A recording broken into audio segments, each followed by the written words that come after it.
La descripción que estaba realizando la licenciada Fulco en la Comisión de Presupuesto y Hacienda.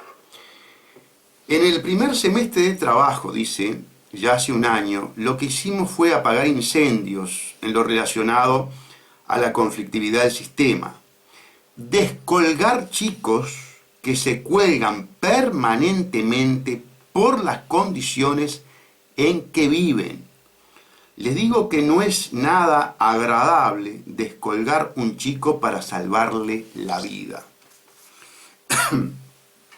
Comprenden, amigos, que está describiendo una situación tipo campo de concentración de Auschwitz.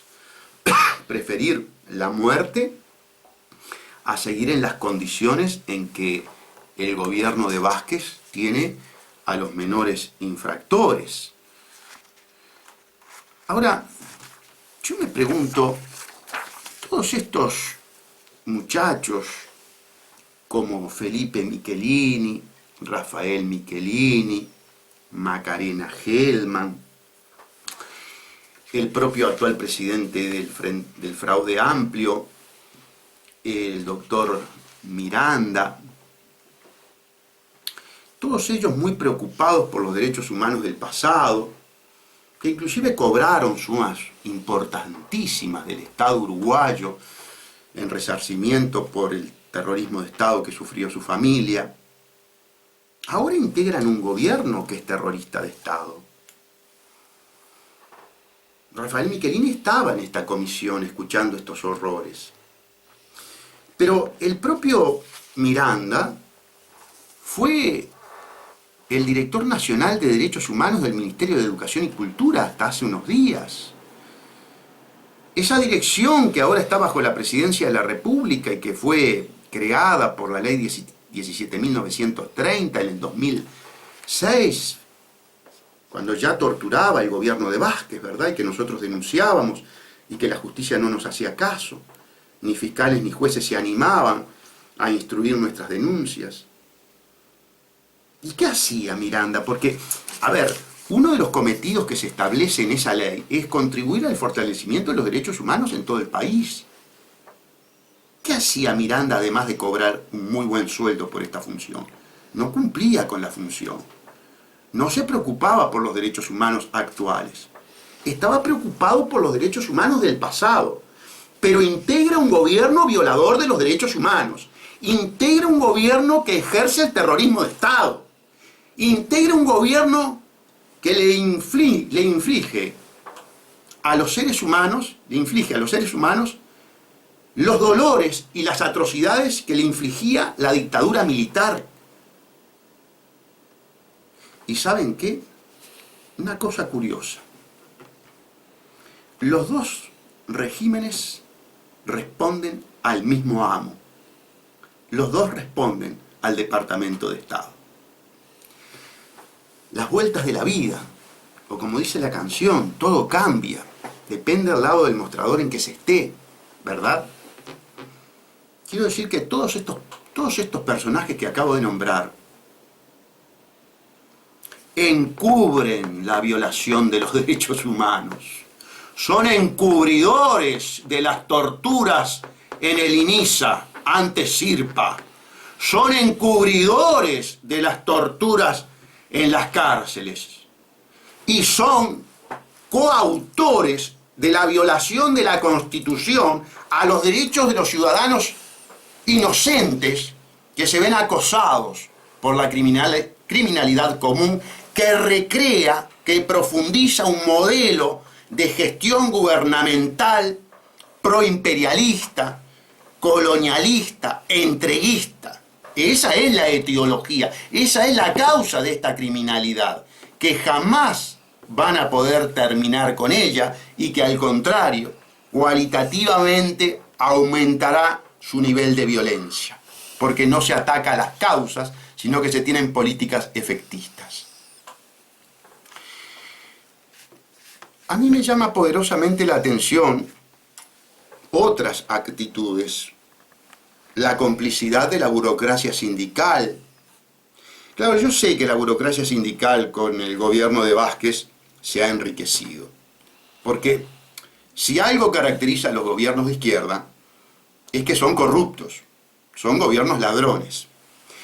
Mire, que son gobiernos ladrones no lo dice solamente el doctor Sachs, que son gobiernos ladrones emerge también de las declaraciones de Fulco y Katz, que denuncia que se destinaron en la administración Villaverde y administración Salsamendi 20 millones de dólares para hacer nuevos edificios y sacar del hacinamiento a estos jóvenes. Y el doctor Katz dice, cuando vimos los edificios y entendimos que eran edificios para mediana y máxima seguridad, porque así nos lo expresaron, en los que los hierros se doblan porque son hierros dulces y las paredes se rompen porque están huecas o rellenas de material que no es el adecuado, solicitamos inmediatamente una auditoría vía Ministerio de Desarrollo Social y del INAU. Es decir, está advirtiendo a la comisión que los edificios se hicieron mal. Y cuando los edificios se hacen mal, usted tiene que buscar las causas, porque normalmente suele existir una asociación entre el gobernante y el particular para extraer beneficios indebidos.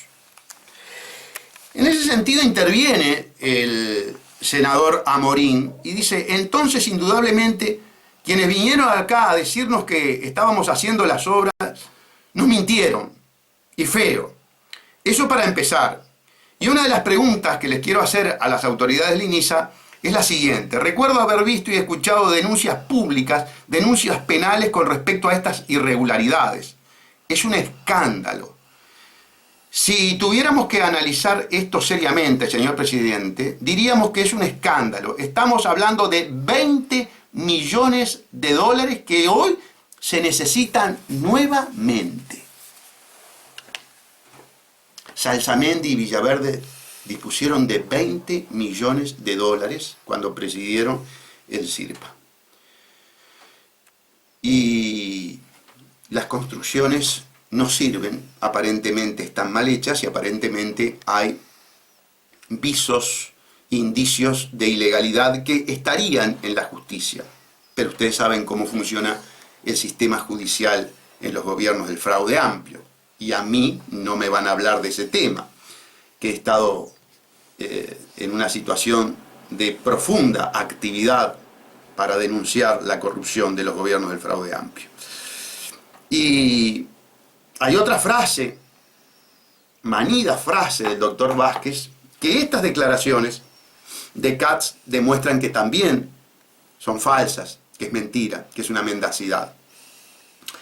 Al que meta la mano en la lata, se la cortamos.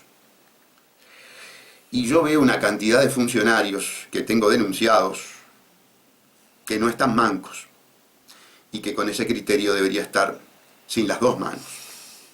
Bueno, hay uno que le tendrían que cortar la cabeza, ya no las manos, de tanto que se llevó. Bueno, se ríe Federico y Mateo, pero es así, claro. Ese debería estar decapitado si aplicamos la doctrina Vázquez, ¿verdad? Que no es la mía, porque yo no soy partidario de la pena de muerte. Sí, obviamente, de un criterio que es el siguiente.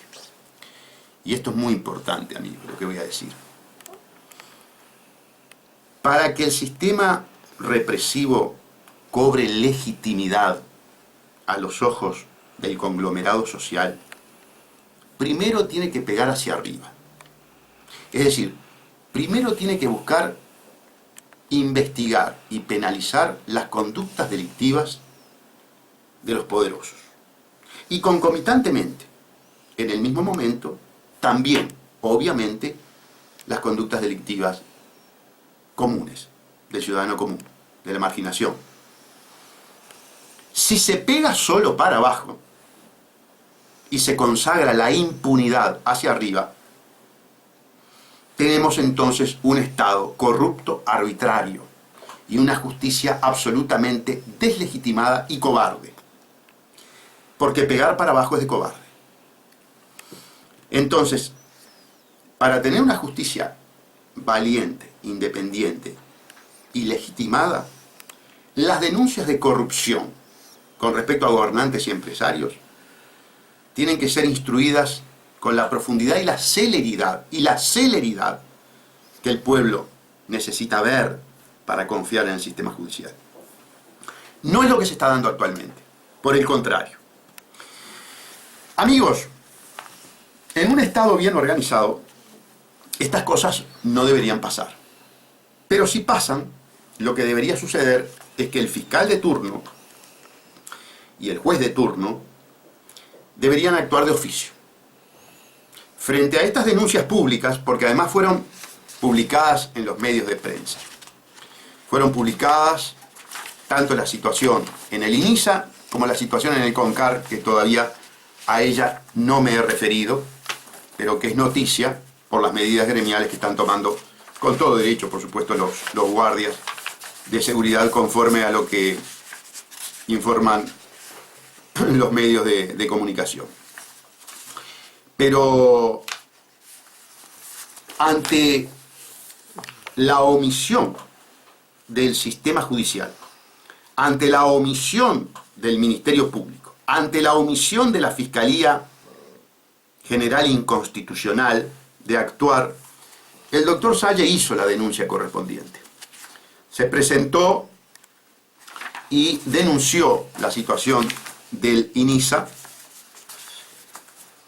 en el juzgado letrado de primera instancia de lo penal de tercer turno y generó el expediente 2-38502/2016. El denunciado, por supuesto, el presidente de la República primero. Luego, por supuesto, el directorio del INISA. Porque el directorio del INISA no puede, bajo ninguna circunstancia, venir a decirnos: no estamos buscando responsables, queremos mirar hacia adelante. No, señora Fulco, usted no cumple con la ley. Usted, como funcionaria pública en conocimiento de delitos de lesa humanidad que están sucediendo, que usted es la presidenta del directorio, usted tiene que denunciarlos inmediatamente a la justicia penal. Por el contrario, si no lo denuncia, la que incurre en conducta antijurídica es usted. Entonces, no es decir somos todos responsables. No, no. Aquí hay una responsabilidad jurídica que es del presidente de la República, del ministro del ramo y de los directores del servicio descentralizado. Ese es el orden de la responsabilidad jurídico-penal en un caso de delito de lesa humanidad en una institución del Estado. No somos todos responsables. Yo no tengo los poderes que tiene el presidente de la República, ni el ministro del ramo, ni usted como directora. Acá hay responsables penales muy claros que tienen que responder.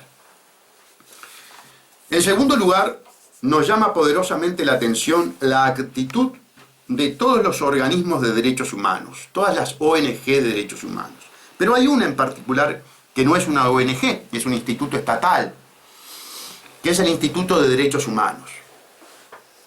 Y nosotros decimos que a la luz de las declaraciones de una de sus miembros, que dijo que el instituto, lo dijo en la televisión, yo lo escuché, el instituto monitorea desde su creación, desde la creación del instituto, la situación en el ex CIRPA y actual INISA.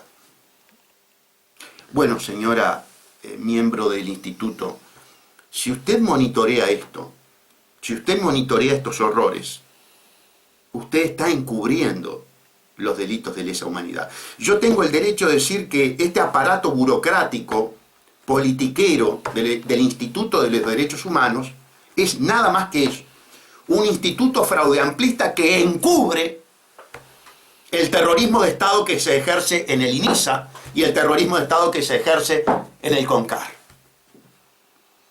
Estamos más o menos en la misma situación que Miranda. ¿Qué hacía Miranda?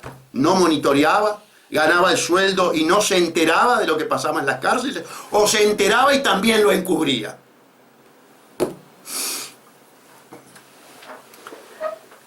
Claro, llegaron al poder, comenzaron los compromisos con el imperio y por lo tanto, de torturados se convirtieron en torturadores. Les tocó ahora a ellos el rol de torturadores para el imperio. Es curiosa la actitud que asumen los senadores Gerú Pardiña y Daniela Paisé. Gerú Pardiña lo que busca es acallar a las autoridades del INISA. Se molesta porque dice que bueno, que en la comisión no están para tratar ese tema. Lo voy a leer. Dice Gerú Pardiñas, después de toda esta descripción de los horrores, después de esta descripción del terrorismo de Estado, este señor senador del Partido Socialista dice: lo primero que quiero decir tiene que ver con las inversiones. Si hubo estafa o no, no es un tema de discusión aquí. Yo no tengo aquí ningún informe de auditoría para discutir. Luego continúa. El segundo elemento que quiero señalar es que los objetivos, sin lugar a dudas, son formas de tener en consideración las asignaciones de recursos, pero lo que estamos discutiendo aquí es la rendición de cuentas, es decir, asignación de recursos de objetivos que ya vimos en el Parlamento Nacional. Y si se quiere profundizar en el tema, está la comisión especializada para hacerlo y saber si hoy, con la realidad que se está viviendo el INISA, creado a fines del año pasado, con directores que asumieron este año, se ajusta o no a lo que está presupuestado. Eso es lo que tenemos que discutir en cualquier comisión. No tenemos miedo a discutirlo. Es decir, estaba queriendo limitar el tema a la parte económica, a la parte presupuestal. No quería que se dijera que había una violencia institucionalizada, estructural, que configura delitos de lesa humanidad y por lo tanto, por ser permanente y sistemática, nos permite hablar de terrorismo de Estado. No quiere entonces Gerú Pardiñas, como representante nacional, pero como miembro del Partido Socialista, que su gobierno y que su partido sea imputado por ejercer terrorismo de Estado, delitos de lesa humanidad. Y yo le digo, señor Pardiña, usted integra un gobierno que ejerce terrorismo de Estado.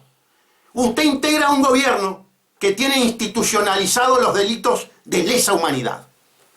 ¿Por qué puedo asegurar esto con esta vehemencia y categóricamente? Porque estos fraudeamplistas legislaron para el pasado y no se dieron cuenta que les podía caer en la cara. Efectivamente, legislaron a través de la ley 18.026, que es del 4 de octubre del 2006. Legislaron en un horror desde el punto de vista de la dogmática jurídica penal, dándole carácter retroactivo a una ley penal. Un horror jurídico. Que una norma penal que establece delito tenga efecto retroactivo. Es un horror. Pero lo hicieron. ¿Para qué? Para poder atrapar situaciones del pasado bajo la imputación de delitos de lesa humanidad. La ley 18.026, cooperación con la Corte Internacional en materia de lucha contra el genocidio, los crímenes de guerra y de lesa humanidad. En el 2006 empezaba el gobierno de Vázquez. Vázquez no se imaginaba que en su gobierno se iban a consumar delitos de lesa humanidad como se configuran. ¿Por qué se configuran? Porque resulta que el artículo 22 de esta ley dice: tortura, 22.1. El que de cualquier manera y por cualquier motivo, siendo agente del Estado o sin serlo, contando con la autorización, apoyo o aquiescencia de uno o más agentes del Estado, impusiere cualquier forma de tortura a una persona privada de libertad o bajo su custodia o control, o una persona que comparezca ante la autoridad en calidad de testigo, perito o similar, será castigado con 20 meses de prisión a 8 años de penitenciaría. 22.2. Se entenderá por tortura a todo acto por el cual se inflija dolores o sufrimientos graves, físicos, mentales o morales. B. El sometimiento a penas o tratos crueles, inhumanos o degradantes. Ustedes comprenderán, amigos, que la descripción que hace la psicóloga Fulco de las condiciones de internación de los menores del INISA encuadra plásticamente en la descripción del artículo 22, numeral 2, literal B, que acabo de leer. Delito de lesa humanidad. Por eso digo, este es un gobierno que ejerce el terrorismo de Estado a través de los delitos de lesa humanidad que consuma en los establecimientos de privación de libertad. ¿Dónde están las ONG de los derechos humanos? ¿Dónde está el Instituto de Derechos Humanos? ¿Dónde está la Secretaría de Derechos Humanos? ¿Dónde están los senadores y diputados cuyas familias sufrieron por la violación de los derechos humanos? Ahora en todo caso están colaborando con este gobierno torturador. ¿Dónde están las marchas? Justicia ya, no más impunidad. ¿Dónde está el PIT-CNT? ¿Dónde está la FEU? ¿Dónde está la Iglesia, que también ha contribuido con el tema de los derechos humanos del pasado? Pero yo no lo veo a Sturla, capaz que no tuvo tiempo porque estaba en otro tema, estaba en la canonización de la Madre Teresa de Calcuta, pero bueno, ya terminó, ya es santa, ahora puede interiorizarse respecto de estos temas de violación de los derechos humanos. ¿Dónde están los miembros de la Comisión para la Paz? ¿Se acuerdan aquella comisión integrada por Gonzalo Fernández, por Carlos Ramela? ¿Dónde están? Vamos a buscar verdad y justicia de estas torturas, de estas violaciones sistemáticas, permanentes y graves de los derechos humanos de este gobierno. No están. No hay nadie. Solo una persona hay. Está el doctor Salle. Estoy yo, que denuncio penalmente. ¿Qué otra cosa puedo hacer? Utilizar el espacio de radio para fundamentar mi denuncia. Ayer veíamos en los medios de comunicación y era bandas que de un módulo del CONCAR se trasladaban a otro módulo del CONCAR portando lanzas, cortes carcelarios, machetes, para el enfrentamiento, para la disputa de poder, seguramente por el tráfico dentro de la cárcel, ¿verdad? Cosa que es muy común, disputarse espacios de poder y de fuentes económicas, de recursos económicos. La televisión mostraba eso con cierta normalidad. Nos decían que 30 funcionarios policiales, yo no quisiera estar en el pellejo de esos 30 funcionarios policiales, además ganando sueldos bajísimos, tienen que encargarse de dar seguridad y cumplimiento con los derechos humanos de 3.000 reclusos. Claro, el sindicato policial comenzó con movilizaciones, los 30 guardias con todo derecho se niegan a asumir su rol, porque se juegan la vida todas las noches. Imagínense esas hordas, pero además esas hordas de la delincuencia marginal. Imagínense la psicología primitiva de esos individuos que han quedado al margen del sistema educativo, que provienen de familias desestructuradas, normalmente monoparentales, o vienen ya del sistema del INISA o del CIRPA, con esa carga de agresividad, por supuesto incentivada al máximo por una televisión basura, que lo único que estimula es la violencia. En esto quiero ser bien claro. Una televisión basura que lo único que incentiva es los desvalores y la violencia. Terrible, terrible La función criminal de los canales de televisión de nuestro país es asqueante. Es asqueante. A mí me gustaría polemizar con los responsables de los canales de televisión para imputarlos directamente, para acusarlos directamente. Ustedes, por la ganancia capitalista, lo que están haciendo es destrozando el cerebro de los jóvenes. Ustedes son unos incitadores a los desvalores, a la violencia, al delito, a la criminalidad. Claro, cuando tenemos una sociedad organizada en estos desvalores, evidentemente lo que se recrea es una situación perversa, como la que está viviendo el Uruguay. Una situación dramáticamente perversa, porque además tenemos un presidente de la República que con total cinismo, como que fuéramos un conjunto de cretinos, nos viene a mentir descaradamente. Nos viene a tapar con versos, con mentiras, esta realidad, una realidad altamente preocupante. Yo le decía, ¿dónde están las organizaciones denunciando toda esta situación? No están, no están. Una voz en el desierto, una gota en el mar, es la que derrama el doctor Sagi. ¿Y por qué es una gota en el mar, amigos? Porque yo quiero insistir en algo. Todas estas denuncias van a ser archivadas. Todas. No es responsabilidad solamente de la maquinaria de impunidad judicial, cuya cabeza, lo vuelvo a repetir, es la Fiscalía General Inconstitucional, creada por el fraude amplio para precisamente mantener impune tanto los delitos de lesa humanidad como la corrupción, la rampante corrupción de estos gobiernos. Hay una responsabilidad de una cantidad de instituciones y hay una terrible pasividad del conglomerado social, de todos nosotros, amigos.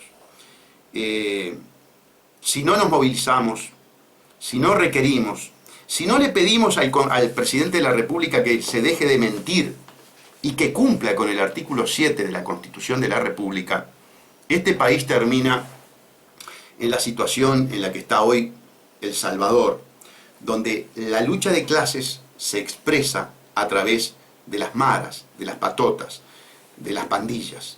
Ya nuestro país va camino a eso.